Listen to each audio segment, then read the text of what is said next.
मित्रांनो, शिवरायांचा इतिहास वाचताना आपल्या मनाला एक प्रश्न नेहमी असा पडतो की जेव्हा विजापुरी सरदार अफजल खान जवळपास 40,000ची विशाल फौज घेऊन स्वराज्यावर चालून आला होता, त्यावेळीही महाराज बिलकुल डगमगलेले नव्हते.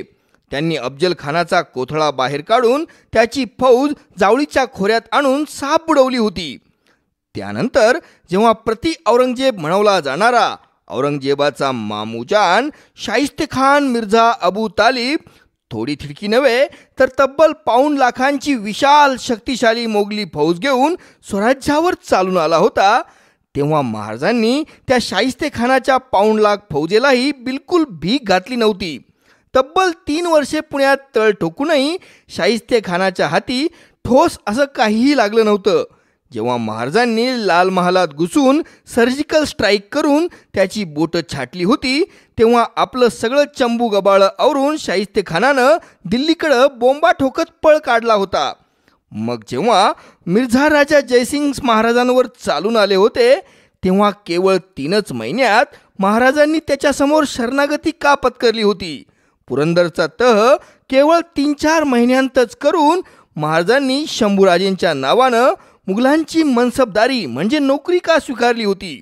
अशा कुठल्या राजकारणी चाली मिर्झा राजा जयसिंगांनी रचल्या होत्या की शिवरायांना माघार घेण्याखेरीज त्यावेळी दुसरा कुठलाही मार्ग शिल्लक राहिला नव्हता. मित्रांनो, या व्हिडिओत मी तुम्हाला पुरंदरच्या तहामागच्या राजकारणाची तुम्ही आजवर कधीही न ऐकलेली एक वेगळी कहाणी सांगणार आहे. मिर्झा राजांसमोर शिवरायांनी माघार का घेतली हेही सविस्तर सांगणार आहे.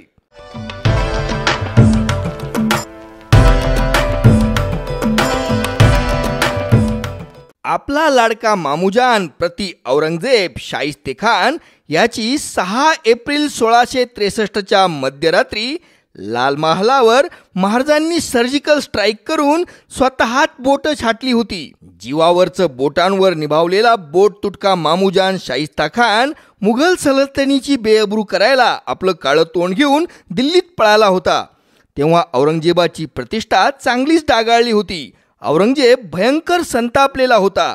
शिवरायांविरुद्ध एक मोठी मोहीम काढण्याची तयारी औरंगजेबानं स्वतःच सुरू केली होती. औरंगजेब बऱ्याच दिवसांपासून स्वतःच दख्खनमध्ये उतरून शिवरायांचं स्वराज्य, विजापूरची आदिलशाही आणि गोवळकोंड्याची कुतुबशाही ह्या 3ही सत्ता पूर्णपणे बुडवून टाकाव्या अशा विचारांचा होता. साल 1657 साली विजापूरची आदिलशाही संपवण्याचं कार्य औरंगजेबानं जवळपास पूर्णच करत आणलं असतं, पण त्याचा स्वतःचा बापच बादशाह शहाजहाननं मध्ये आडकाठी घातली होती.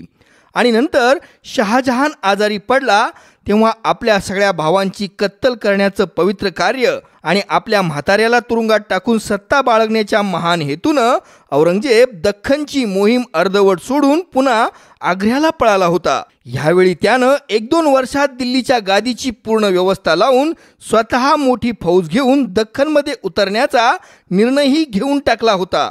1663 सालच्या शेवटी औरंगजेब आराम करण्यासाठी काश्मीरमध्ये गेला होता.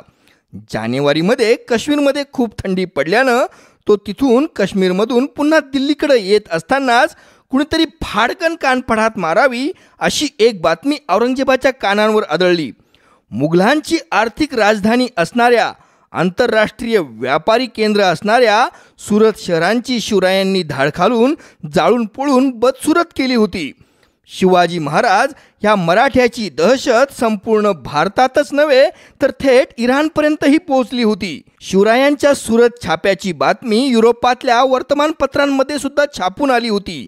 इराणचा शहा अब्बासनं औरंगजेबाला पत्र लिहून त्याची लायकीच काढली होती. अब्बास औरंगजेबाला म्हणला होता की हे औरंगजेब, तू फक्त आपल्या म्हाताऱ्या बापाला छळून कैदेत टाकून आणि आपल्या भावापुतण्यांची कत्तल करूनच स्वतःची मर्दानगी दाखवत बस. अरे, तुझ्यात हिंमत असेल तर त्या दख्खनच्या शिवाजीला आवरून दाखव, असं शहा अब्बासनं औरंगजेबाला हिणवलं होतं. थोडक्यात काय तर छत्रपती शिवाजी महाराजांमुळं औरंगजेबाची अगदी आंतरराष्ट्रीय बदनामी झाली होती. जगातल्या सर्वात शक्तिशाली आणि श्रीमंत अशा मुघल साम्राज्याला छत्रपती शिवाजी महाराज वाकुल्या दाखवत होते. बरं, जानेवारी 1664च्या सुरत लुटीची ही बातमी विरते ना विरते तोच जखमेवर झणझणीत मीठ चोळलं जावं तसं एका पाठोपाठ एक अनेक बातम्या दिल्लीला येऊन आदळत होत्या. महाराजा जसवंत सिंह जो सिंहगडाला वेढा घालून बसला होता त्याला मावळ्यांनी फार खरपूस झोडपलं. मार खात खात पाठ दाखवून तो पार पुण्यापर्यंत पळत आला होता. मुघलांचं महत्त्वाचं ठाणं असणारं अहमदनगर शहर महाराजांनी छापा घालून पूर्णपणे उद्ध्वस्तही केलं होतं. एवढंच नव्हे तर समुद्रात सुद्धा महाराजांच्या आरमारानं मुघलांना चांगलाच ठणका दिला होता. स्वराज्याच्या आरमारानं मुघलांचं अतिशय किमती वस्तू घेऊन येणारं एक आंतरराष्ट्रीय जहाज पूर्णपणे लुटलं होतं. आतले हिरे मोती आणि लाखो रुपये किमतीचं सामान जप्त केलं होतं. त्यामुळं औरंगजेब आता सुळाच्या भावनेनं उभा पेटून निघाला होता. पण तो एक महान राजकारणी होता. त्यानं अगोदर पाहुण्याच्या काठीनं साप मारून घ्यावा असा विचार करून आदिलशहाला आणि गोवळकोंड्याच्या कुतुबशहाला डुसण्या द्यायला सुरुवात केली. आदिलशहा आणि कुतुबशहा या दोघांनाही औरंगजेबानं खरमरीत पत्र लिहिली की तुम्ही त्या शिवाजीचा ताबडतोब बंदोबस्त करा, नाहीतर दिल्लीकर मुघल तुमच्यावर नाराज होतील. पण मित्रांनो, आदिलशहा, कुतुबशहा आणि शिवाजी महाराज काही कमी बिलंदर नव्हते. त्यांच्यात कित्येक वर्षांपासून एक अलिखित असा करारच होता. भले ते इतर वेळी एकमेकांशी लढत असतील, एकमेकांचा मुलूक हडप करत असतील, पण जेव्हा मुघल हल्ला करायचा प्रयत्न करायचे तेव्हा हे तिघं मात्र एकमेकांचे घनिष्ठ मित्र बनायचे. कारण आपलं खरं हित कशात आहे आणि आपला खरा शत्रू कोण आहे हे त्यांना पक्क माहीत होतं. जेव्हा औरंगजेबाच्या धमकीचं पत्र आलं तेव्हा कुतुबशहानं त्याला सरळ वाटाण्याच्या अक्षता लावल्या, सरळ हात वर केले. आपण स्वतःच फार बिचारे आहोत, आम्ही गरीब शांतताप्रिय लोक, आम्हाला याच्यात पडायचंच नाही. तुम्ही पूर्णपणे त्या शिवाजीचा बंदोबस्त करा. आमचा दिल्लीला पूर्ण पाठिंबा आहे, पण आमचा पाठिंबा फक्त लांबूनच आहे. आणि जेव्हा आदिलशहाला औरंगजेबाचं खरमरीत पत्र भेटलं तेव्हा आदिलशहानं सुद्धा सांगितलं, हा शिवाजी तर आता मलाच डोईजड झालाय. आमची स्वतःची हालत त्याच्यासमोर फार नाजूक आहे. तुम्ही स्वतःच इकडं दक्षिणेमध्ये या आणि त्या शिवाजीचा पुरता बंदोबस्त करा. आमचा तुम्हाला मनापासून पूर्ण पाठिंबा आहे, पण पाठिंबा फक्त लांबूनच आहे. त्या काळच्या राजकारणात कुणीही कुणापेक्षा कमी नव्हतं. मग औरंगजेबानं असा निर्धार केला की स्वतःच फार मोठी फौज घेऊन दख्खनमध्ये उतरायचं. शिवाजी राजा, आदिलशहा आणि कुतुबशाही या सगळ्यांचा अगदी समूळ नायनाट करून आपलं मुघल साम्राज्य दक्षिणेपर्यंत पोहोचवायचं, कन्याकुमारीपर्यंत पोहोचवायचं. मग औरंगजेबानं आपल्या ह्या दख्खन मोहिमेची फार मोठी जय्यत तयारी सुरू केली. जवळपास 1.5 ते 2 लाखांची शक्तिशाली फौज आणि 70% जास्त तोफखाना स्वतःसोबत घेऊन दक्षिणेकडे जायचं त्यानं ठरवलं होतं. ही आरपारचीच लढाई करण्याचा औरंगजेबाचा पक्का इरादा होता. दानिशमंद खान या उमद्या मुघल सरदाराला औरंगजेबानं दिल्ली प्रांताचा सुभेदार नेमलं होतं. दिल्लीचा सगळा कारभार त्यानं दानिशमंद खानाच्या हाती सोपवला होता.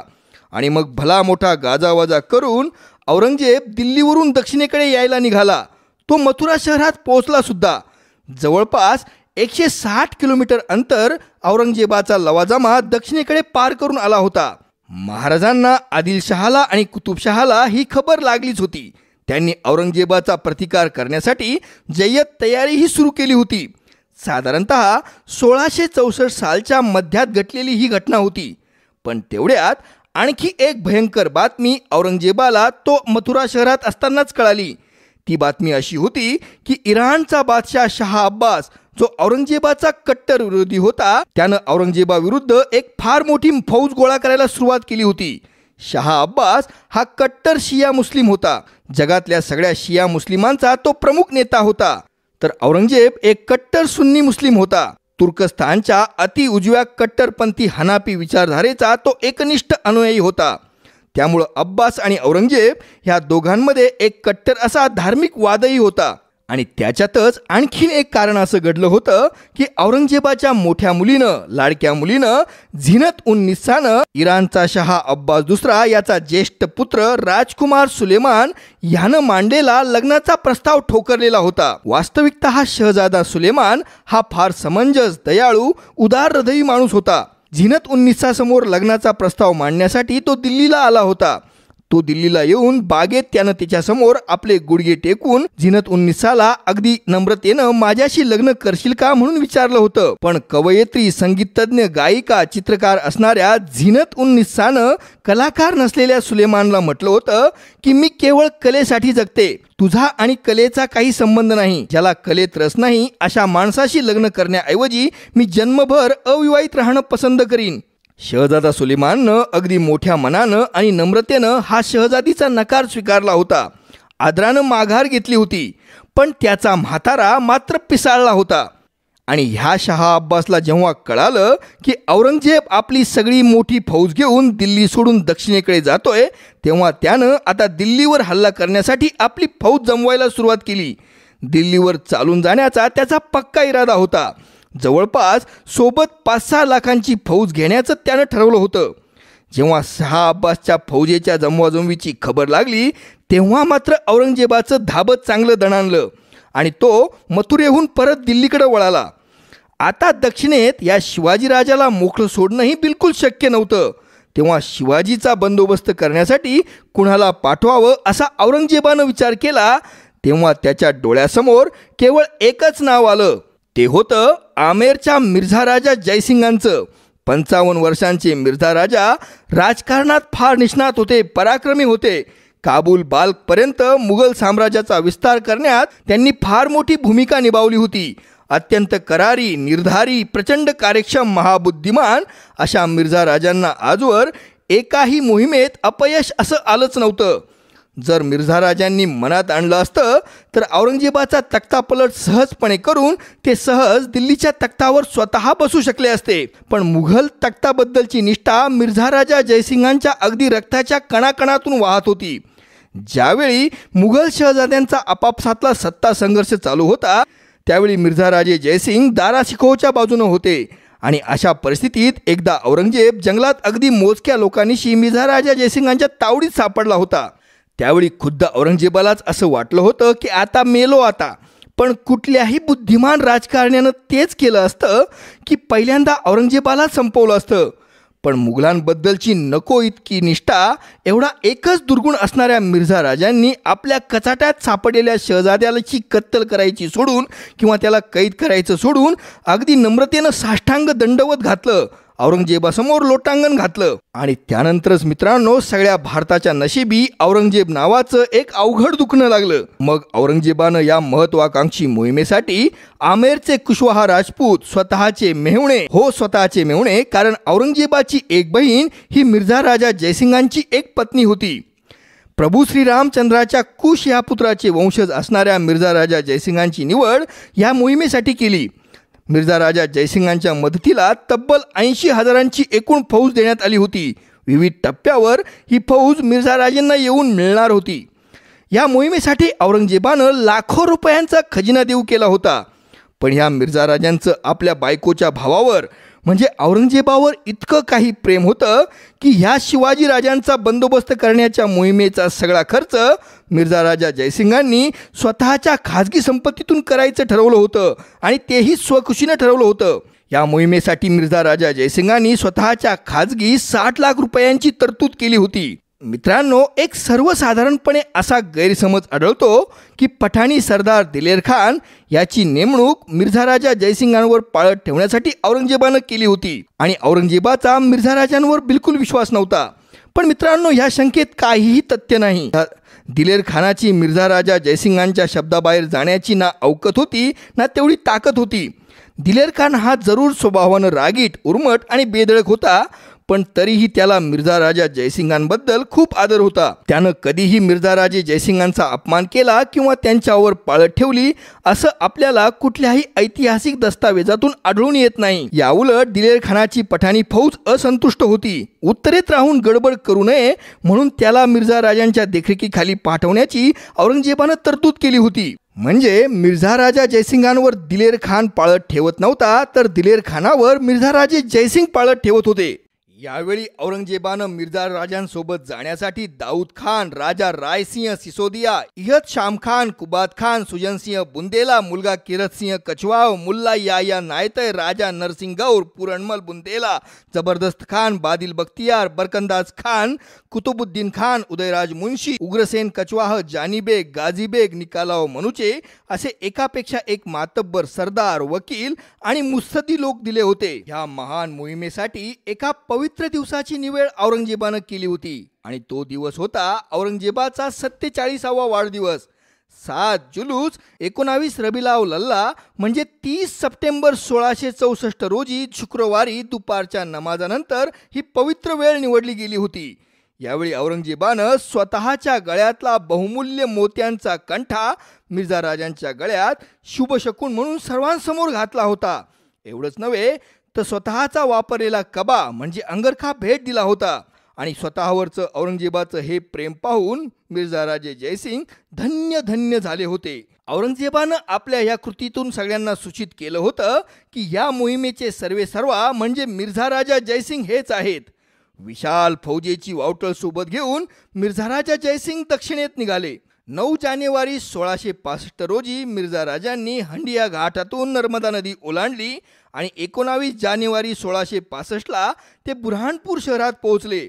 बुऱ्हाणपूरला दख्खनचा दरवाजा म्हटलं जायचं. आपल्या संपूर्ण प्रवासात मिर्झा राजांनी सतत राजकारणी चाली रचल्या होत्या. इकडं तिकडं वकील पाठवले होते, निरोप घेतले होते. क्षणाचीही उसंत ते घेत नव्हते. मिर्झा राजे वेळेचे अगदी पक्के होते. आपला मायबाप असणाऱ्या औरंगजेबाला सांगितलेल्या वेळापत्रकानुसारच त्यांची वाटचाल दक्षिणेकडे पुढे होत होती. औरंगजेबाला लिहिलेल्या एका पत्रात मिर्झा राजे जयसिंग म्हणतात की ज्या कामावर माझी नेमणूक झाली त्याचाच मी रात्रंदिवस विचार करीत असतो. परमेश्वरी कृपेनं आणि आपल्या भाग्यानं हे कार्य मी नक्कीच यशस्वी करीन. बघा, ह्या मिर्झा राजांच्या मनात 24 तास फक्त औरंगजेबाच्या भल्याचा विचारच येत होता. तसं शिवरायांचं नाव ऐकून स्वतः मिर्झा राजेही दचकलेच होते. महाराजांबद्दलची भयंकर दहशत मिर्झा राजेंच्या छातीतही होतीच. मग या कामासाठी आपल्याला धर्माचं, तंत्राचं बळ मिळावं म्हणून मिर्झा राजांनी एका पंडिताच्या सल्ल्यानुसार एक फार मोठा यज्ञ बुऱ्हाणपूरला आयोजित केला होता. कोटी चंडी यज्ञ आणि 11 कोटी लिंग स्थापना त्यांनी केली होती. एवढंच नव्हे तर कामनार्थ बगळामुखी काल रात्री प्रित्यर्थ ही तांत्रिक साधना प्रक्रियाही त्यांनी केली होती. 400 ब्राह्मण 9 दिवस अनुष्ठानाला बसवले गेले होते. कित्येक तांत्रिकही बोलवले गेले होते आणि त्यासाठी प्रचंड मोठा खर्च त्यांनी केला होता. या बाबतीतला एक मजेदार किस्सा, एक वेगळी दंतकथा मला तुम्हाला आवर्जून सांगावीशी वाटते. कामनार्थ बगळामुखी ही तांत्रिक प्रक्रिया करण्या अगोदर त्या प्रसिद्ध मांत्रिकानं मिर्झा राजा जयसिंगांना सक्त ताकीद दिली होती की जर शिवरायांच्या जन्मतिथीची वेळ तुम्ही मला अचूक सांगितली तर शिवरायांचा या मोहिमेत नक्कीच नायनाट होईल. पण जर ती वेळ चुकीची निघाली, ती तिथी चुकीची निघाली तर ही कामनार्थ बगळामुखी प्रक्रिया तुमच्यावरच उलटेल आणि हितच ज्या ठिकाणी प्रक्रिया झाली त्याच ठिकाणी तुमचा मृत्यू होऊन जाईल. मित्रांनो, सुदैवानं त्या काळीही शिवरायांच्या खऱ्या जन्मतारखेबाबत घोळ होताच. त्यामुळंच लोकांच्या म्हणण्यानुसार ही कामनार्थ बगळामुखी तांत्रिक प्रक्रिया त्या मिर्झा राजांवरच उलटली आणि परतीच्या वेळी जेव्हा त्यांचे मुनीमजी उदयराज मुन्शी यांनी मिर्झा राजा जयसिंगांवर विषप्रयोग केला होता तेव्हा मिर्झा राजा जयसिंगांचा मृत्यू नेमका त्याच जागी, तांत्रिकानं सांगितलेल्या जागीच रक्ताच्या वांट्याहून झाला होता. बुऱ्हाणपूरलाच असताना मिर्झा राजा जयसिंगांनी शिवरायांची कोंडी करण्यासाठी हालचाली जोरात सुरू केल्या होत्या. मिर्झा राजांनी शिवरायांच्या ताकदीचा आणि कमजोऱ्यांचा खूप बारकाईनं जबरदस्त अभ्यास केला होता. बुऱ्हाणपूरला आल्यानंतर अगोदरच त्यांनी निरोप पाठवल्याप्रमाणे जावळीच्या खोऱ्यातल्या चंद्रराव मोऱ्यांच्या नातेवाईकांकडून वकील म्हणून सुधाकर ब्राह्मण मिर्झा राजांना बुऱ्हाणपुरामध्ये येऊन भेटला होता. मिर्झा राजांनी त्याचा योग्य सन्मान केला आणि मोरेंकरता खर्चासाठी रक्कम आणि बक्षीसपत्र पाठवून दिलं होतं. त्यासोबतच जव्हारच्या राजाचा वकीलही मिर्झा राजेंना बुऱ्हाणपुरात येऊन भेटला. पुरंदर किल्ल्याच्या पायथ्याशी असणाऱ्या गावांमध्ये आत्माजी कोळी, कहर कोळी आणि इतर त्याचे 4 बंधू या 6 जणांकडे 3000 लढाऊ कोळी सैनिक होते. त्यांचाही वकील मिर्झा राजेंना येऊन भेटला. आणि हे सगळेजण मिर्झा राजेंनाच जाऊन मिळाले. शिवरायांच्या आरमाराचा बंदोबस्त करण्यासाठी आपल्या पदरचे पोर्तुगीज फ्रान्सिस्को आणि दियोगो दी मेलो हे फिरंगी नोकर गोव्याला पाठवले, वकील गोव्याला पाठवले व शिवाजी राजाला तुम्ही कुठल्याही प्रकारची मदत करू नये अशी सक्त ताकीदच मुघलांच्या वतीनं त्यांनी पोर्तुगीजांना देऊन टाकली. 31 जानेवारीला मिर्झा राजा जयसिंगांनी बुऱ्हाणपूर शहर सोडलं आणि ते 10 फेब्रुवारी 1665 रोजी औरंगाबादला येऊन पोहोचले. तिथं मुघलांचा दख्खनचा सुभेदार म्हणून औरंगजेबाचा मुलगा शहजादा मुअज्जम कारभार पाहत होता. पण जर आपल्याला दख्खनमध्ये प्रभावी यश मिळवायचं असेल, सगळ्या मुघल मनसबदार चाकरांवर जर प्रभावी नियंत्रण ठेवायचं असेल, तर दख्खनचे सगळे प्रशासकीय आणि फौजदारी अधिकार आपल्याच सुपूर्द करावे असं मिर्झा राजा जयसिंगांनी औरंगजेबाला अगोदरच सांगितलं होतं. त्याप्रमाणे औरंगजेबानं दख्खनचे सगळे प्रशासकीय आणि फौजदारी अधिकार आता शहजादा मुअज्जमकडून काढून मिर्झा राजा जयसिंगाकडे दिले होते. मिर्झा राजा जयसिंगांनी ही फार बुद्धिमानी चाल खेळली होती, कारण आता संपूर्ण दख्खनमध्ये त्यांना कुणाचीही बदली करायची, कुणाचाही न्यायनिवाडा करायची, प्रशासकीय आदेश द्यायची, शिक्षा करायचे सगळे अधिकार आता त्यांच्या हातात एकवटले होते. एवढी अक्कल शाहिस्तेखानालाही कधी सुचली नव्हती. म्हणूनच 3 वर्षे पुण्याला बसलेल्या शाहिस्तेखानालाही मुघल अधिकाऱ्यांना हलवण्यासाठी फार वेळ लागायचा आणि शाहिस्तेखानाच्या हाती काहीही लागत नव्हतं. मिर्झा राजे जयसिंगांचा कामाचा झपाटा प्रचंड होता. ते फार कार्यक्षम होते. औरंगाबादला येताच त्यांनी गोवळकोंड्याचा कुतुबशहा आणि विजापूरच्या आदिलशहा यांच्या वकिलांशी बोलणी करून त्यांना तटस्थ राहण्याचा दम भरला होता. शिवाजी राजा, आदिलशहा आणि कुतुबशहा हे तिघं एकत्र येणार नाही याची पुरेपूर काळजी मिर्झा राजा जयसिंग घेत होते. शिवरायांची प्रभावी कोंडी करण्यासाठी आपला तळ मिर्झा राजांनी पुण्याजवळच्या सासवडला हलवायचं अगोदरच ठरवलं होतं, कारण तो प्रदेश म्हणजे आदिलशाही, मुघल आणि शिवरायांच्या स्वराज्याच्या सीमेवरचा प्रदेश होता. त्यावेळी पुणे शहर हे मुघलांच्या ताब्यात होतं. पुणे प्रांताचा कारभारी म्हणून महाराजा जसवंतसिंहाची नियुक्ती औरंगजेबानं केली होती. 3 मार्च 1665 रोजी मिर्झा राजे जयसिंग पुण्यात पोहोचले. महाराजा जसवंतसिंहाची नेमणूक मिर्झा राजांनी पुण्यावरून उत्तरेकडे केली आणि महाराजा जसवंतसिंहाला दिल्लीला जायला सांगितलं. 7 मार्च रोजी पुणे प्रांताचा सगळा कारभार मिर्झा राजा जयसिंगांच्या हवाली करून महाराजा जसवंतसिंग दिल्लीकडे निघून गेला. मित्रांनो, पुण्याला पोहोचताच मिर्झा राजा जयसिंगांनी ज्या वेगवान आणि बुद्धिमान राजकारणी चाली खेळल्या होत्या त्याला इतिहासात तोड नाही. अगदी पाण्यासारखा पैसा मिर्झा राजे जयसिंग ह्या मोहिमेसाठी खर्च करत होते. शिवरायांच्या चिमुकल्या स्वराज्याची चहूबाजूंनी कोंडी करण्याचं त्यांनी ठरवलं होतं. त्यावेळी शिवरायांचं स्वराज्य म्हणजे अर्धा पुणे जिल्हा, त्यातही पुणे शहर समाविष्ट नव्हतं. कल्याण, भिवंडी, कुलाबा जिल्हा, रत्नागिरी जिल्हा, सातारा जिल्ह्यातलं जावळीचं खोरं, तण कोकणातला राजापूर, मालवणपासून कुडाळ प्रांतापर्यंतचा प्रदेश एवढंच स्वराज्य होतं.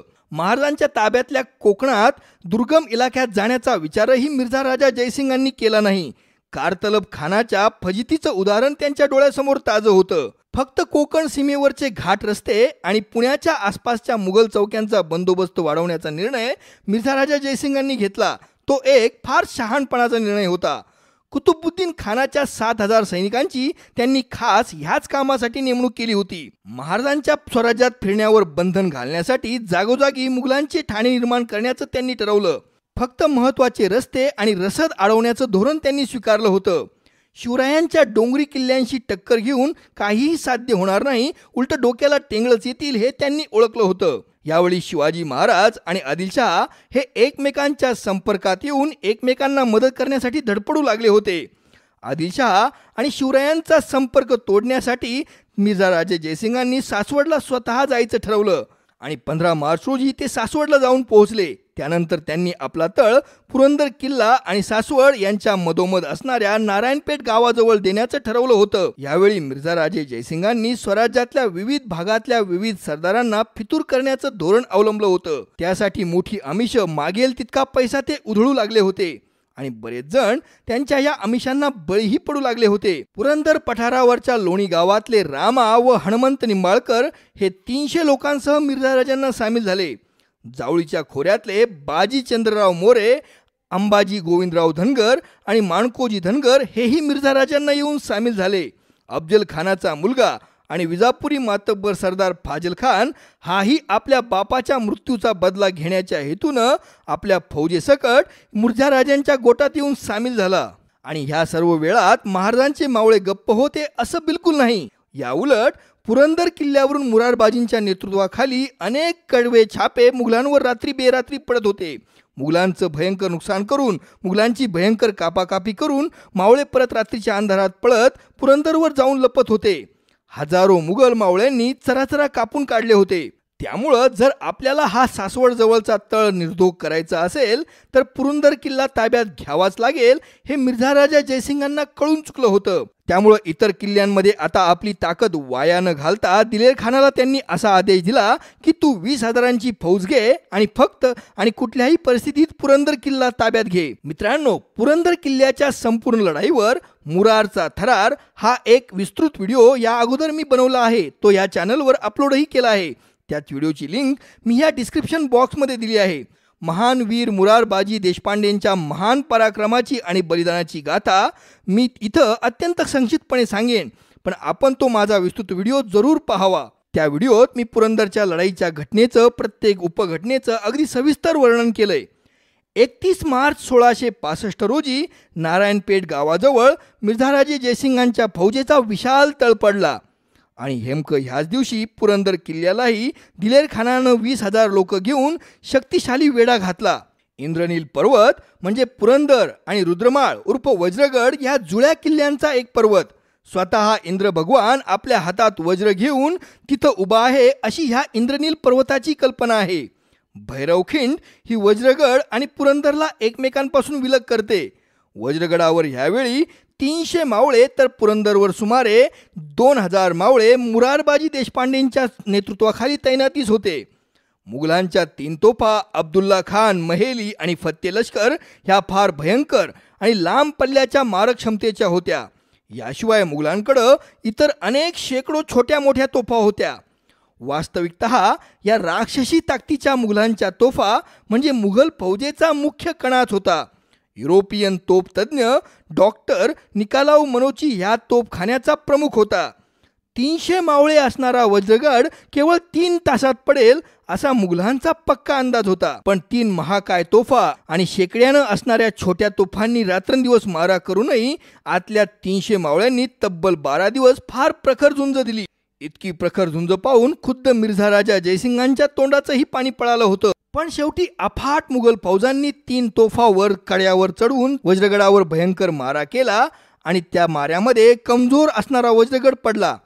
मग वज्रगडाच्या बुरुजावर तोफा चढवल्या गेल्या आणि तिथून पुरंदरावर जोरदार मारा केला जाऊ लागला. पण पुरंदरही त्वेषानं प्रतिकार करत होता. 14 एप्रिल 1665 रोजी वज्रगड किल्ला पडला होता. पुरंदरचा वेढा कमजोर करण्यासाठी बाकीच्या गडांवरचे मावळे जोरदार छापे घालून मुघलांच्या फौजेची रात्री कापाकापी माजत होते. पुरंदर किल्ल्यावर रसद पोहोचवण्याचं काम बिनचूक करत होते आणि त्यामुळं मुघलांचं अतिशय भयंकर नुकसान होत होतं. यानंतर मिर्झा राजांनी जे भयंकर धोरण अवलंबलं त्यामुळं मात्र शिवाजी महाराज मुळापासून हादरले होते.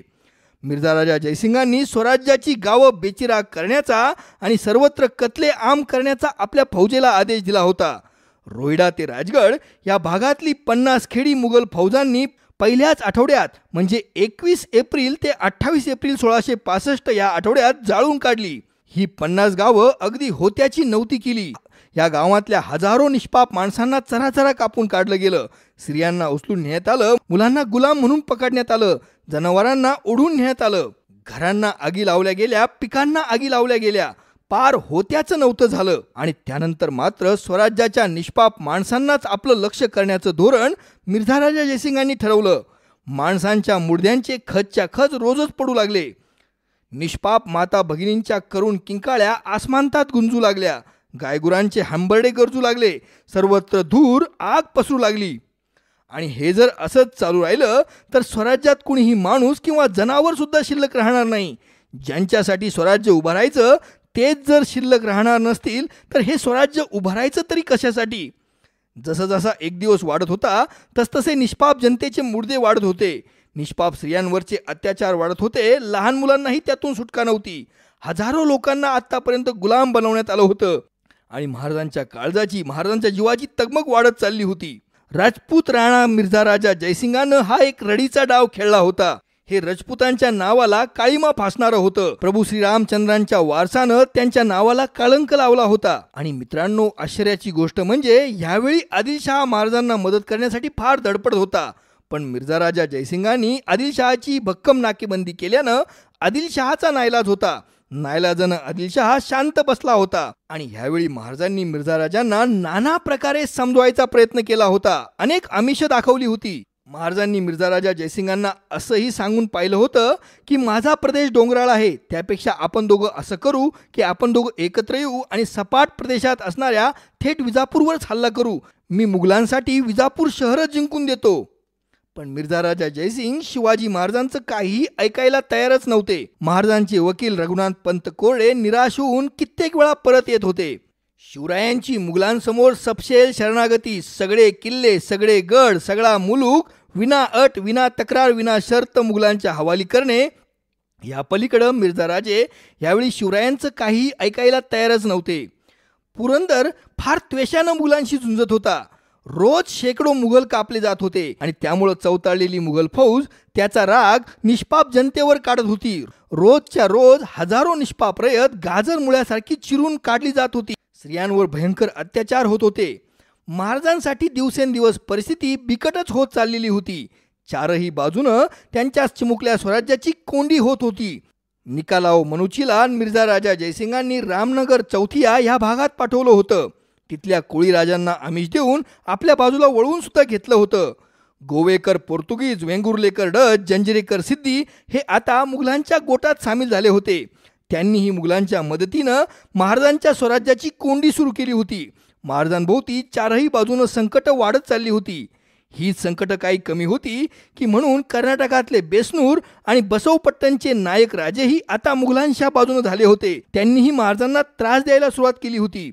सुरत बंदरातून मुघलांचं मोठं आरमारही स्वराज्यावर चाल करून आलं होतं. मुघलांनी दिलेल्या आमिषाला अनेक स्वराज्यातले सरदारही बळी पडले होते आणि ते आता मुघलांना सामील होत होते. जावळीच्या खोऱ्यातले सरदार खेळोजी भोसले हे आपल्या 500 घोडेस्वारांसह मिर्झा राजा जयसिंगांना जाऊन मिळाले होते आणि महाराज मोठ्या संयमानं पावसाळ्याची वाट पाहत होते. यावेळेपर्यंत आदिलशहालाही मिर्झा राजांचे पक्के इरादे कळून चुकले होते. आदिलशहानं आता शिवरायांच्या मदतीसाठी एक फार मोठी फौज तळ कोकणातून वर पाठवण्याचा निर्णय घेतला होता. जेव्हा मिर्झा राजा जयसिंगांना आदिलशहाच्या मनसुब्याची माहिती गुप्तहेरांकडून कळाली तेव्हा मिर्झा राजे जयसिंग हादरले. आता मे महिना जवळपास निम्मा संपला होता. 1-1.5 महिन्यात पावसाळा सुरूच होणार होता. सह्याद्रीतल्या भयंकर पावसात शिवरायांच्या मावळ्यांची ताकद 5-10 पटींनी वाढणार होती आणि त्यातच जर शिवरायांच्या मदतीला आदिलशहाची फौज आली असती तर मुघलांची काही खैरियत नव्हती. मुघलांना सह्याद्रीच्या इलाक्यातून पळता भुई थोडी झाली असती. आणि शिवाय प्रत्येक अत्याचारासाठी सुद्धा एक सीमा असते. जर स्वराज्यातल्या सामान्य लोकांनी सुद्धा मुघलांच्या अत्याचारांना कंटाळून जीवावर उदार येऊन आपल्या हातात हत्यारं घेऊन त्यांना प्रतिकार करायला सुरुवात केली असती तर भर पावसाळ्यात मुघलांची चांगली कत्तल झाली असती. त्यामुळं मे महिन्याच्या शेवटी मिर्झा राजे जयसिंग काहीसे झुकले आणि मग त्यांनी स्वतःचा वकील महाराजांकडे पाठवला. असा निरोप त्यांनी महाराजांसाठी दिला होता. तुम्ही सिसोदिया राजपूत, आम्ही कछवाहा राजपूत. आम्ही आणि तुम्ही एकाच रक्ताचे आहोत. तुम्ही मनात कुठलीही शंका न बाळगता निशंकपणे आमच्या भेटीस येणे. पण भेटीला यायची अट मात्र एकच होती की तुम्ही तुमचे सगळे गड किल्ले आणि तुमचा मुलूक निमूटपणे आमच्या हवाली करायचा, आमच्या समोर शरणागती पत्करायची. मग महाराजांनी 20 ते 25 मेच्या दरम्यान आपले वकील रघुनाथ पंत कोरडे यांना पंडितराव असा किताब दिला आणि मिर्झा राजे जयसिंगांच्या छावणीत तहाची बोलणी करायला पाठवलं. पण मिर्झा राजे फार बिलंदर होते. त्यांनी महाराजांच्या वकिलांशी, रघुनाथ पंतांशी काहीही बोलण्याचं नाकारलं. मला जे काही बोलायचं आहे ते मी शिवरायांसोबतच बोलेल आणि बादशहाचा मला तसा स्पष्ट आदेशच आहे. मी वकिलाशी बोलायला साफ नकार देतो. मिर्झा राजांनी फार गोड बोलून असं सांगितलं होतं. शिवरायांची विनाशर्त सपशेल शरणागती या पलीकडत मिर्झा राजांची गाडी जातच नव्हती. जेव्हा पंडितराव रघुनाथ पंत कोरडे पुन्हा राजगडावर आले तेव्हा त्यांचा निरोप ऐकून महाराजांसगट सगळे मुत्सद्दी फार चिंतेत पडले. रयतेचे अत्याचार आणि रोजच होणारी निष्पापांची कत्तल महाराजांना पाहावली जात नव्हती. आदिलशहाची फौजही पुढे सरकत नव्हती. त्यामुळे आदिलशहाच्या मदतीचाही त्यांना आता भरवसा उरला नव्हता. खरं आहे मित्रांनो, कठीण समय येता कोण कामास येतो. म्हणून शेवटी मग महाराजांनी स्वतःच मिर्झा राजांच्या भेटीला जाण्याचा महत्वपूर्ण निर्णय घेतला. जूनच्या पहिल्या आठवड्यात पाऊस सुरू होण्याची महाराजांना अपेक्षा होती, पण पावसानंही त्यावेळी महाराजांना दगा दिला. यंदा आणखीन एखादा महिना कोरडा ठाक जाईल असं भविष्यच काही जणांनी वर्तवलं होतं आणि पावसाळा सुरू होण्याऐवजी आपली मोहीम संपवण्याची घाई मिर्झा राजांनी सुरू केली होती. त्यामुळं रयतेवरचे अत्याचार वाढत जाण्याची शक्यता दाट होती आणि मग शेवटी नाईलाजानं महाराजांनी मिर्झा राजा जयसिंगांना भेटायला जाण्याची तयारी सुरू केली. अर्थात महाराजांची ही सपशेल माघार होती, शरणागती होती, पराभव स्वीकारल्याची कबुली होती. पण महाराजांनी ती निष्पाप रयतेच्या जीवांकरता केली होती हे आपण इथं लक्षात घेतलं पाहिजे. शौर्याऐवजी रडीचा डाव खेळून मिर्झा राजांनी महाराजांना पुरतं कोंडीत पकडलं होतं. सामान्य रयतेच्या मानेवर सुरी ठेवून, सामान्य रयतेला ओलीस ठेवून या राजपुतानं महाराजांना शरण येण्यासाठी धमकावलं होतं. महाराजांचं रयतेवर आपल्या मुलासारखं प्रेम होतं. आपल्याला पराभव, अपमान स्वीकारावा लागला तरी चालेल, पण निष्पाप रयतेची कत्तल होऊ नये असं महाराजांचं मत होतं. पण मिर्झा राजांना निष्पाप जनतेला ओली धरण्यात काहीही वावगं वाटत नव्हतं. कसंही करून युद्धात विजय मिळवणं हेच त्यांच्यासाठी महत्वाचं होतं.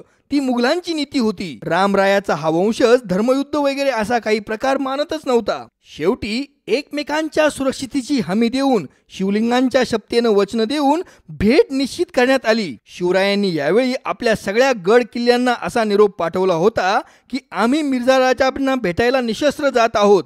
जर आम्ही 5 दिवसांमध्ये सुखरूप राजगडावर परत पोहोचलो नाही तर तुम्ही असं समजा की आमच्या जीवास काही अपाय झाला आहे. मग यावेळी सर्व शक्तींनी सर्वांनी मुघलांवर तुटून पडा, अखेरची लढाई लढा. साहेबांच्या आदेशानुसार स्वराज्याचं अमोल कार्य पुढे चालू ठेवा. आम्ही असल्या नसल्याची चिंता बाळगू नका. ज्यावेळी तहाची बोलणी होण्याचं ठरलं होतं तो दिवस होता 11 जून 1665चा रविवारचा. त्यावेळी शिवरायांवर मनोवैज्ञानिक दबाव आणण्याची मिर्झा राजांनी तयारी केली होती. त्यांनी आपल्या बोलणीच्या छावणीची जागाच अशी निवडली होती की तिथून वज्रगडावर पुरंदर होणारा भयंकर आगीचा वर्षाव साफ दिसू शकत होता. वज्रगडावरून पुरंदर किल्ल्यावर डागल्या जाणाऱ्या तो गोळ्यांचे हृदयात धडकी बनवणारे आवाज सतत ऐकू येईल अशी व्यवस्था त्यांनी केली होती. मुलगा किरत सिंग आणि दिलेर खानाला मिर्झा राजा जयसिंगांनी असे आदेश आदल्याच रात्री देऊन ठेवले होते की उद्या पहाटेपासूनच इतकी भयंकर चढाई पुरंदरवर करायची की पुरंदर पडलाच पाहिजे. पुरंदरवर इतका जाळ पेटला पाहिजे की शिवाजीराजा निमूटपणे शरण आला पाहिजे. मित्रांनो, वास्तविकता यावेळी पुरंदर किल्ल्यावरची परिस्थिती फार भयानक होती. त्यांची रसद रोखली गेली होती. धान्याचा साठा संपला होता. कित्येक दिवसांपासून मावळे उपाशी होते. ह्यावेळी एक अपघात घडून पुरंदर किल्ल्यावर असणाऱ्या दारू कोठाऱ्याला आग लागली होती. त्यामुळं दारुगोळाही फार मर्यादित होता. पण उपाशी पोटी असणाऱ्या मावळ्यांची इच्छाशक्ती प्रखर होती. मरणालाही ते घाबरत नव्हते. अंगावर आग ओकणाऱ्या मुघली तोफांची पर्वा न करत ते झुंजत होते. मिर्झा राजांच्या सांगण्यानुसार, सूचनेनुसार दिलेर खान आणि किरत सिंगानं फार भयंकर हल्ला पुरंदरवर चढवला. पण मावळ्यांनी मुरारबाजींच्या नेतृत्वाखाली असा काही भयंकर प्रतिकार केला की स्वतः मिर्झा राजे आणि दिलेर खानच टरकले. पुरंदरचे किल्लेदार मुरारबाजींची अढळ निष्ठा, भयंकर पराक्रम आणि महाबलिदान पाहून दिलेर खानासगट सगळ्यांचीच बोटं आश्चर्यानं तोंडात गेली होती. एवढे जांबाज खतरनाक योद्धे त्यांनी कधी आजवर पाहिलेच नव्हते. त्यांना मनसबदारीचं आमिषही भुलवू शकत नव्हतं आणि मरणाची बिलकुल भीती वाटत नव्हती. मुघलांनी आपली सगळी शक्ती वापरूनही पुरंदर किल्ल्यावरची चिमुरभर फौज, मावळी फौज झुकायलाच तयार नव्हती. महाराजांनी एक एक माणूस नव्हे तर एक एक किल्ला घडवला होता आणि मिर्झा राजांचा महाराजांवर मनोवैज्ञानिक दबाव टाकण्याचा डाव उलटला आणि मिर्झा राजांवरच तह करण्याचा मनोवैज्ञानिक दबाव वाढला. पुरंदरच्या मावळ्यांचा भीम पराक्रम पाहून मिर्झा राजा जयसिंगांच्या काळजाचं पाणी पाणी झालं. महाराजांची आणि मिर्झा राजांची बोलणी सुरू झाली. पहाटेपासून सुरू झालेली बोलणी पार सायंकाळपर्यंत सुरू होती. याच दिवशी पुरंदरच्या प्रसिद्ध तहाला तत्वतः मान्यता देण्यात आली होती आणि ह्याच दिवशी दुपारच्या सुमारास मुरारबाजी पडले होते. पण मुरारबाजी पडल्यानंतरही मावळ्यांनी माघार घेतली नव्हती. ते चिवटपणे लढतच होते. ह्या कराराला तत्वतः मान्यता मिळाल्यानंतर ह्या कराराचा एक भाग म्हणून किल्ल्यावरच्या मावळ्यांना सुखरूप सोडण्याच्या अटीवर महाराजांनी पुरंदर किल्ला सायंकाळच्या वेळी मुघलांच्या हवाली केला. स्वतःच्या जीवावर उदार होऊन मिर्झा राजे जयसिंगांच्या छावणीत आलेले महाराज मुघलांच्या मोठ्या तोफांच्या गडगडाटात अत्यंत शांतपणे आपल्या रयतेसाठी मुघलांशी वाटाघाटी करत होते. त्यांच्यासमोर शरणागती पत्करत होते. मित्रांनो, पुरंदरच्या या तहात महाराजांनी बरंच काही गमावलं होतं, पण तरी बरंचसं कमावलं सुद्धा होतं. पुरंदरचा तह कुठल्या आधारावर झाला होता हे जर मी तुम्हाला सांगितलं तर तुम्हाला फार आश्चर्य वाटेल. पुरंदरच्या तहाची पार्श्वभूमी थेट 30 वर्ष मागे जाते. महाराजांनी नेमकं या तहात काय कमावलं आणि काय गमावलं हे समजून घेण्यासाठी आपल्याला इतिहासात मागं जावंच लागेल. पुरंदरच्या तहाचा मुख्य आधार होता तो मुघल आणि आदिलशाह यांच्यामध्ये झालेला साल 1637 सालचा माहुलीचा करार. यावेळी बादशाह शहाजहान आणि आदिलशाह वजीर रणदौला खान यांनी एकमेकांसोबत हा करार केला होता आणि यावेळी निजामशाहीनं शरणागती पत्करून स्वतःची बरखास्ती मान्य केली होती. निजामशाहीच्या वतीनं शरणागती पत्करणारे कोण होते तर ते खुद्द छत्रपती शिवाजी महाराजांचे वडील स्वराज्य संकल्पक राजे शहाजीराजे भोसले होते. 5 वर्षांच्या निजामशाहाला मांडीवर घेऊन शहाजीराजे स्वतःच सगळी निजामशाही चालवत होते. निजामशाहीच्या नावानं का होईना स्वराज्याचा पहिला प्रयत्न राबवत होते. माहुलीच्या किल्ल्यात शहाजीराजे कोंडले गेले होते. पोर्तुगीजांनी डचांनी त्यांना ऐनवेळी दगा दिला होता. फार कोंडी झाल्यानंतर शहाजीराजांना शरणागती पत्करण्याशिवाय दुसरा मार्गच शिल्लक राहिला नव्हता. निजामशाहीचा सगळा मुलूक मुघल आणि आदिलशहानं आपापसात वाटून घ्यायचा असं ठरलं होतं. भीमा नदी ही 2 राज्यांची सीमा मानली गेली. भीमेच्या उत्तरेकडे मुघलांचं राज्य असेल तर भीमा नदीच्या दक्षिणेकडे आदिलशहाचं राज्य असेल असं ठरलं होतं. निजामशाहीचा बालाघाट हा प्रदेश आदिलशहानं घेतला. तळकोकण आणि बरीचशी किनारपट्टी ही आदिलशहाकडे होती. आता भीमेच्या उत्तरेकडे महाराजांकडे पूर्वीच्या निजामशहाचा जो मुलूक होता त्याचं वार्षिक उत्पन्न हे 5 लाख होणांचं होतं आणि त्या प्रदेशात जवळपास 35 किल्ल्यांचा समावेश होता. भीमेच्या दक्षिणेकडे आणि तळकोकणात जवळपास तेवढ्याच वार्षिक महसुली उत्पन्नाचा प्रदेश महाराजांकडे अतिरिक्त होता. महाराजांनी भीमा नदीच्या उत्तरेकडच्या प्रदेशातल्या 35 किल्ले आणि त्याखालच्या 5 लाख होऊन वार्षिक महसुली उत्पन्नाच्या प्रदेशातले 23 किल्ले आणि त्या किल्ल्यांच्या आसपासचा 4 लाख होऊन इतका वार्षिक महसुलाचा प्रदेश मुघलांना माहुली करारानुसार द्यायचा असं ठरलं. महाराजांनी मुघलांची मनसबदारी पत्करली, पण महाराजांनी यावेळी मुघलांची 5,000 मनसबदारी ही स्वतःच्या नावानं मात्र न घेता आपले केवळ 7 वर्षांचे पुत्र शंभूराजे यांच्या नावानं घेतली. त्याला त्यांनी दिलं कारण फार छान होतं. माझ्यासारख्या पापी माणसाची औरंगजेब बादशाह पवित्र माणसाची नोकरी स्वीकारण्याची लायकी बिलकुल नाही. केवळ माझा निष्पाप मुलगा ही नोकरी स्वीकारू शकतो. शंभूराजेंनी मुघलांची मनसबदारी स्वीकारल्याबद्दल शाही कृपा म्हणून, औरंगजेबाची कृपा म्हणून पूर्वीच्या निजामशाही मुलखातले 12 किल्ले आणि त्या किल्ल्यांच्या अवतीभोवतीचा 1 लाख होणांचा वार्षिक महसूल असणारा प्रदेश हा महाराजांकडेच ठेवण्यात आला होता. याशिवायही महाराजांच्या स्वराज्यात तळकोकणातल्या पूर्वीच्या आदिलशाहीचा सुमारे 4 ते 5 लक्ष उत्पन्नाचा महसुली प्रदेश मात्र कायम होता. म्हणजे मित्रांनो, स्वराज्यातल्या त्यावेळेच्या प्रदेशातली एकूण 40% जमीन आणि 40% महसुली प्रांत महाराजांनी गमावला होता. महाराजांकडे ह्या पुरंदरच्या तहा अगोदर 9 लाख होन इतका वार्षिक महसूल उत्पन्न असणारा प्रदेश होता. त्यापैकी आता फक्त 5 लाख होन उत्पन्न असणारा प्रदेश शिल्लक राहिला होता. पण ह्या करारानुसार महाराजांना काही अप्रत्यक्ष प्राप्तीही झाली होती. ती अशी होती की विजापूरच्या आदिलशाही प्रदेशातला बालाघाट आणि तणकोकणाचा मिळून 9 लाख होन वार्षिक महसूल उत्पन्न असणारा प्रांत हा महाराजांना औरंगजेबाकडून म्हणजे मुघलांकडून बहाल करण्यात आला होता. अर्थातच मित्रांनो, त्यावेळी हा प्रदेश आदिलशहाच्याच ताब्यात होता, तो मुघलांच्या ताब्यात नव्हता. म्हणजे आपल्या ताब्यात नसलेला प्रदेश देण्यामध्ये मुघलांचं काहीही जात नव्हतं. आता महाराजांचे पुत्र शंभूराजे म्हणजे मुघलांचे अधिकृतरित्या मनसबदार होते. त्यामुळे शंभूराजेंनी मोगली फौजांच्या मदतीनं हा नवीन प्रदेश आदिलशहावर हल्ला करून जिंकून घेऊन मिळवायचा होता. बालाघाट आणि तळकोकणाच्या आदिलशहाच्या या अधिकच्या प्रदेशाच्या मान्यतेसाठी तो प्रदेश ताब्यात आल्यानंतर महाराज मुघलांना त्याबद्दल 3 लाख होन ह्या हिशोबानं 40 लाख होनांची खंडणी येत्या 13-14 वर्षात हप्त्यानं देणार होते. शिवरायांना भविष्यात मिळणारा बालाघाट प्रांताचा आदिलशाही मुलूक हा औरंगाबाद शहराजवळ असल्यानं शंभूराजेंनी औरंगाबादला आपली 5,000ची फौज घेऊन तैनातीसाठी जायचं होतं. या कराराच्या विविध कलमांची बोलणी सुमारे 3 दिवस चालली. शिवरायांनी मुघलांच्या प्रदेशावर आक्रमण करू नये, मुघलांच्या प्रदेशाला त्रास देऊ नये, औरंगजेबाविरुद्ध बंडखोरी करू नये असंही एक कलम त्या करारात होतं. महाराजांनी या कराराला मान्यता देऊन आपला एक किल्ला मिर्झा राजांवर विश्वास ठेवून त्यांच्या ताब्यात देण्यासाठी आदेश सोडायला सुरुवात केली. महाराजांनी 5 दिवसाच्या आत सुखरूप राजगडावर पोहोचणं अत्यावश्यक होतं. म्हणून शंभूराजेंना नेतोजी पालकरांसह मिर्झा राजांच्या छावणीत ओलीस ठेवून महाराज राजगडावर परतले. जर महाराज 5 दिवसात राजगडावर सुखरूप गेले नसते तर मुघलांवर चारही दिशांनी मावळ्यांनी कडाडून हल्ले चढवले असते. शेवटची अटीतटीची लढाई सुरू केली असती. एकाही मुघलाला परत जिवंत जाऊ दिलं नसतं. यावेळी मावळ्यांनी मुघलांना मारलं असतं. मारता मारता मेले असते, पण मागं हटले नसते. जर महाराजांना काही अपाय झाला तर एकाही मुघल सैनिकाला परत जिवंत जाऊ दिलं गेलं नसतं. अशी पक्की व्यवस्थाच महाराजांनी आणि जिजाऊ मासाहेबांनी तिथं भेटीला येण्या अगोदर करून ठेवलेली होती. तसं मित्रांनो, महाराजांनी मिर्झा राजांसोबत केलेला करार तोपर्यंत पक्का खरा मानला जाणार नव्हता जोपर्यंत त्या करारावर औरंगजेब आपल्या शाही मंजुरीचे शिक्के आणि आपल्या उजव्या हाताचे पंजे उमटवणार नाही.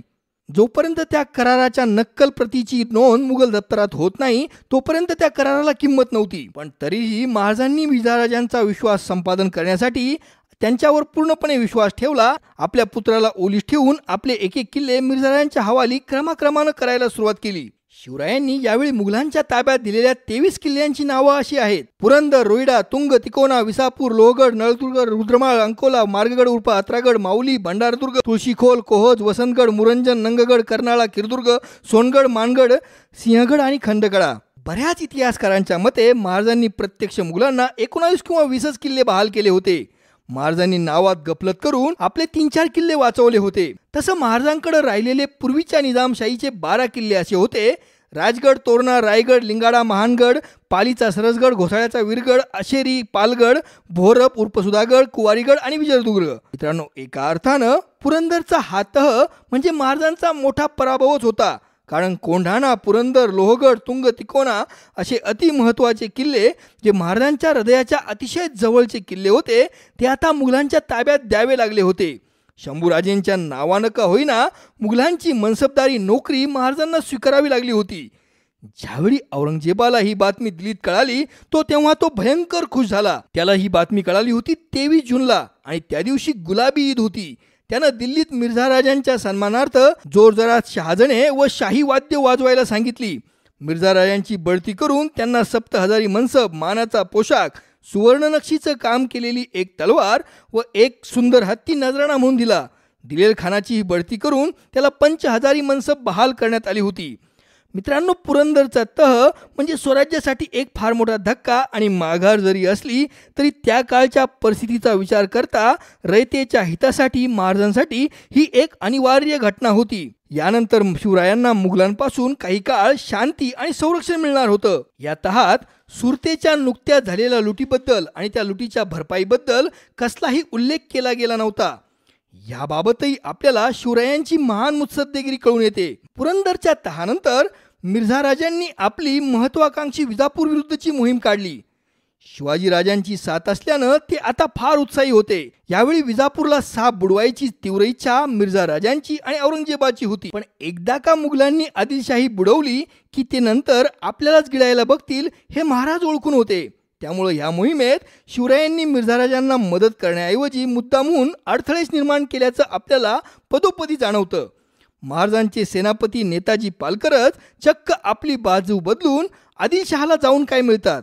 पन्हाळ्याच्या स्वारीत आदिलशहाविरुद्ध शिवाजी महाराज आणि मुघल यांच्या संयुक्त फौजांना प्रचंड मोठं अपयश प्राप्त होतं. तळ कोकणाच्या मोहिमेतही मुघलांच्या आणि महाराजांच्या संयुक्त फौजांचा आदिलशहाविरुद्ध पराभव होतो. आणि अशाच अनेक अविश्वसनीय घडलेल्या घटना पाहता शिवाजी महाराजांनी यावेळी आतून आदिलशहाशी आणि कुतुबशहाशी हातमिळवणी केली होती हे आपल्याला स्पष्ट दिसून येतं. महाराज जर दख्खनमध्ये राहिले, महाराज जर महाराष्ट्रात राहिले तर आदिलशहालाच जास्त मदत होईल हे चाणाक्ष मिर्झा राजांनी थोड्याच काळात ओळखलं होतं. शिवरायांचा दख्खनमधला अडसर दूर करण्यासाठी त्यांनी महाराजांना मधाचं बोट लावून आग्र्याला पाठवायचं ठरवलं. मिर्झा राजा जयसिंगांनी महाराजांना असं सांगायला सुरुवात केलं की जंजीरकर सिद्दी जो आता मुघलांचा मनसबदार आहे त्याचा सगळा प्रदेश मी तुम्हाला द्यायला औरंगजेबाला सांगतो. त्याचा जंजिरा तुमच्या ताब्यात येईल, त्याचा प्रदेश तुमच्या ताब्यात येईल. तुम्ही बादशहाच्या वाढदिवसानिमित्त त्याला दिल्लीत जाऊन भेटा. मिर्झा राजा जयसिंगांनी महाराजांशी सतत गोड बोलून त्यांच्या सुरक्षेची पूर्ण हमी देऊन वचन देऊन महाराजांना खूप आग्रह करून आग्र्याला जाण्यासाठी राजी केलं. महाराज तयार होताच नेताजी पालकरांना महाराजांनी इशारा केला. नेताजी पालकर लगेच आदिलशहाची बाजू सोडून मुघलांच्या गोटात सामील झाले. पण मित्रांनो, महाराज फार चाणाक्ष होते. त्यांनी स्वराज्याची व्यवस्था लावली आणि मग आग्र्याकडे प्रयाण केलं. पण आतून आदिलशहाला मदत करायचं धोरण मात्र पुढे चालूच ठेवलं. महाराज जरी आग्र्यात गेले होते तरी आदिलशाहीला वाचवायची व्यवस्था करून गेले होते. महाराज आग्र्याच्या रस्त्यावर असताना मिर्झा राजांनी विजापूरच्या प्रदेशात भयंकर मुसंडी मारली होती.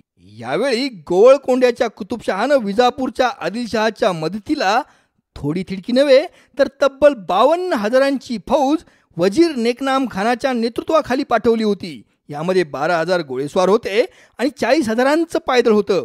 याशिवाय छत्रपती शिवाजी महाराजही आतून आदिलशहालाच मदत करत होते. नंतरच्या घटना तर आपल्याला माहीतच आहे.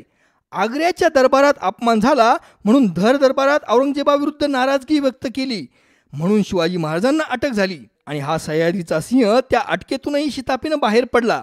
इकडं मुघलांची फौज पार विजापूरच्या हद्दीपर्यंत पोहोचली होती. पण आदिलशहा कुतुबशहाच्या संयुक्त फौजांनी मिर्झा राजा जयसिंगांच्या फौजेचा अगदी दारुण पराभव केला. मिर्झा राजे सपशेलपणे तोंडावर आपटले. विजापुरी आदिलशाही बुडवण्याचं त्यांचं स्वप्न पूर्णपणे भंगलं. संशयी औरंगजेबानं शिवाजी महाराज आग्र्यातून निसटून गेल्याबद्दल आणि विजापूरच्या मोहिमेत मुघलांचा पराभव झाल्याबद्दल सर्वस्वी दोषी मिर्झा राजा जयसिंगांनाच धरलं आणि मिर्झा राजांची कंबक्ती भरली. मग चिडलेल्या औरंगजेबानं मिर्झा राजांना तातडीनं परत 1667 मध्ये आग्र्याला परत बोलावलं. पण रस्त्यातच त्यांचा खात्मा करण्याचा त्याचा पक्का निर्णय होता. रस्त्यातच मिर्झा राजा जयसिंगांचा कारभारी उदयराज मुन्शी याच्याकडून औरंगजेबानं मिर्झा राजांची बुऱ्हाणपूरला विषप्रयोग करून हत्या घडवून आणली. कामनार्थ बगळामुखी तांत्रिक प्रक्रिया करणाऱ्या मांत्रिकाचं म्हणणं अक्षरशः खरं ठरलं होतं. महाराज आग्र्याहून परत आले तरीही त्यांनी पुरंदरचा मुघलांसोबतचा तह मात्र तसाच कायम ठेवला होता. मुघलांचा आधार घेऊन विजापूरच्या आदिलशहाचा प्रदेश जोरानं तोडायला जिंकायला लुटायला महाराजांनी सुरुवात केली होती. दिल्लीपती मुघलांचा आता त्यांना पूर्ण आशीर्वाद होता. राजकारण फार विचित्र असतं मित्रांनो. आपले पुत्र मुघल मनसबदार शंभूराजे यांना महाराजांनी 5,000 फौजेसकट औरंगाबादला सुद्धा ठेवलं होतं. कारण पुरंदर तहातली ती एक अट होती. मित्रांनो, महाराजांनी मुघलांसोबतचा हा पुरंदरचा तह पुढचे 4 वर्ष कायम ठेवला होता. मुघलांच्या आघाडीवर महाराजांना मिळालेल्या शांततेचा फायदा घेऊन महाराजांनी दक्षिणेकडे आपलं स्वराज्य वाढवलं होतं. आदिलशाहीचे चांगले लचके तोडले होते. महाराजांनी या शांततेच्या काळात आपलं आरमार सशक्त केलं होतं. आदिलशाहीला चांगलंच कमजोर केलं होतं. महाराजांना 1670 साली पुरेसं बळ प्राप्त होताच, पुरेसा आत्मविश्वास येताच महाराजांनी स्वतःच पुरंदरचा तह मोडीत काढला. त्यांनी अगोदर सिंहगड जिंकला आणि नंतर सुरत शहराची दुसऱ्यांदा लूट केली. फिनिक्स पक्षानं स्वतःच्या राखेतून स्वतःची पुन्हा निर्मिती करावी, पुन्हा पंख झटकून पुन्हा आकाशात उंच भरारी घ्यावी, असंच महाराजांनी पुरंदरच्या तहानंतर 4 वर्षांनी साध्य केलं होतं. मित्रांनो, अशाच सुंदर सुंदर कहाण्या आणि किस्से ऐकण्यासाठी आपण माझ्या YouTube चॅनलला भेट द्या. आपल्या प्रोत्साहनाची मला गरज आहे. मला प्रोत्साहन देण्यासाठी आपण माझ्या YouTube चॅनलला सबस्क्राईब करा. माझ्या व्हिडिओला लाईक करा, कॉमेंट करा आणि शेअर सुद्धा करा. आपले खूप खूप धन्यवाद.